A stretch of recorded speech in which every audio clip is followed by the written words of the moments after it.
আসসালামু আলাইকুম। আশা করি ভালো আছেন। চলে এলাম আরও একটি নতুন ভিডিওতে। উম দুন্দুলগুলো দেখেন লাগিয়েছি অসাধারণ মাশাআল্লাহ।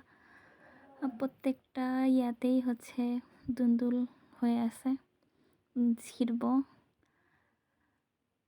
দেখেন মা একটা, একটা করে হচ্ছে আমার শাশুড়ি দুন্দুল কাটতেছে। নিজের গাছের লাগানো দুন্দুল আসলে সবজি খাওয়ার চেয়ে বেশিরভাগ ছিঁড়তেই বেশি আনন্দ লাগে। একেকটা দুন্দুল প্রায় ২৫০ গ্রামের মতো হবে।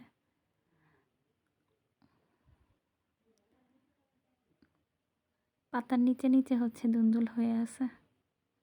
দেখেন এই সাইড থেকে হচ্ছে ৩-৪ টা করা একসাথে হয়ে আছে। এখান থেকে নিলাম। দেখেন কতগুলো দুন্দুল হইছে। ৪ টাতেই মনে হয় ১ কেজি, এখানে ২ কেজি দুন্দুলের মতো